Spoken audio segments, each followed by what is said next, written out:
Bismillahirrahmanirrahim. Assalamu alaikum. I hope that you all are fine. Today my lecture is for class 7.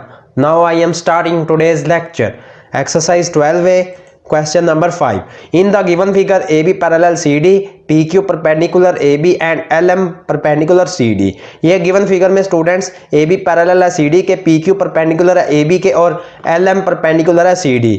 अब students हमने find करना है measurement LM if measurement PQ equal हो 1.4 centimetre. ये students measurement LM हमने इसमें find करना है. फर्स्ट ऑफ ऑल तो स्टूडेंट्स हमारे पास गिवन है एज वी नो दैट, हम जानते हैं कि AB पैरेलल है CD के, PQ परपेंडिकुलर AB और LM परपेंडिकुलर CD. ये स्टेटमेंट में गिवन था क्वेश्चन की.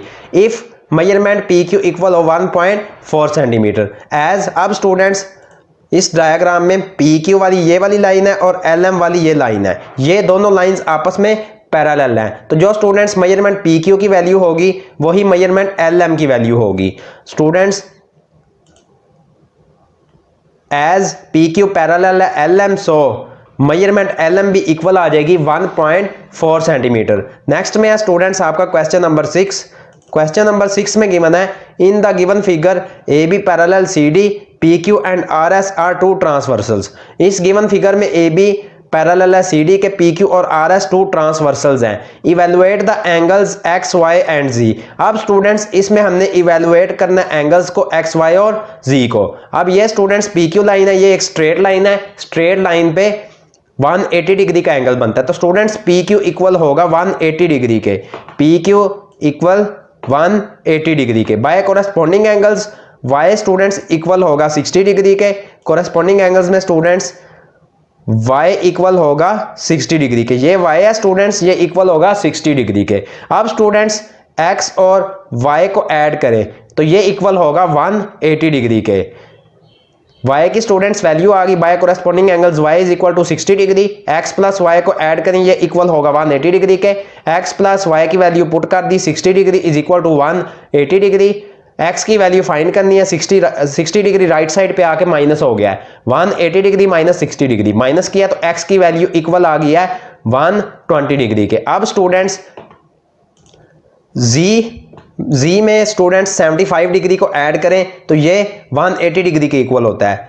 यहाँ पे स्टूडेंट्स RS पे भी स्ट्रेट लाइन बन दी है तो इस पे भी 180 डिग्री का एंगल बनेगा. तो स्टूडेंट्स Z में स्टूडेंट्स 75 डिग्री ऐड करें, Z प्लस 75 डिग्री ये इक्वल होगा 180 डिग्री के. Z की स्टूडेंट्स अब वैल्यू हमने फाइंड करनी है. 75 डिग्री राइट साइड पे आके माइनस हो गया है. 180 degree minus 75 degree. Last time में स्टूडेंट्स माइनस करेंगे, Z इक्वल आ जाएगा 105 डिग्री. ये आपका क्वेश्चन नंबर 6 कंप्लीट हो गया है. नेक्स्ट में है students question number 7. Question number 7 में स्टूडेंट्स गिवन है इन द गिवन फिगर. इस फिगर में RL पैरेलल है PQ के. Find angle PRS. हमने फाइंड करना है angle PRS if measurement angle PQR equal 46 degree and measurement angle QPR is equal to 65 degree. ये स्टूडेंट्स हमारे पास दोनों मेजरमेंट्स गिवन है. हमने फाइंड करना है measure angle PRS. As we know that students इसमें we know that sum of angles of triangle is 180 degree. हम जानते हैं कि sum of angles ट्रायंगल का 180 डिग्री के इक्वल होता है.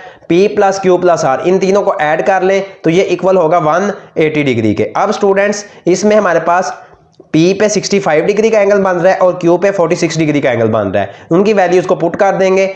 P की वैल्यू पुट कर दी है 65 डिग्री प्लस Q की वैल्यू भी पुट कर दी है 46 डिग्री प्लस R की वैल्यू फाइंड करनी है इज इक्वल टू 180 डिग्री. अब स्टूडेंट्स P और Q की वैल्यूज को ऐड कर लेंगे. 65 डिग्री और 46 डिग्री इनको ऐड करेंगे, R प्लस 111 डिग्री ये इक्वल आ जाएगा 180 डिग्री के.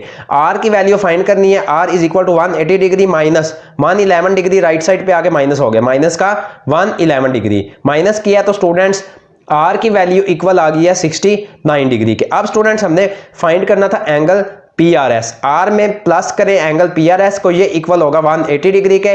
R की वैल्यू पुट कर देंगे 69 डिग्री प्लस एंगल PRS हमने फाइंड करना है, ये इक्वल होगा 180 डिग्री के. एंगल PRS फाइंड करना है, 69 डिग्री राइट साइड पे आके माइनस हो जाएगी. 180 डिग्री माइनस 69 डिग्री माइनस करेंगे स्टूडेंट्स तो आप एंगल PRS इक्वल स्टूडेंट्स आ जाएगा 111 degree. Students Today your question number 4, question number 5, question number 6 and question number 7 of exercise 12A have been completed. If you have any problem in these 3 questions of exercise 12A, then you will comment me. If you like my work, please like my video. May Allah Almighty bless you all with his sweetest blessings. Allah Hafiz.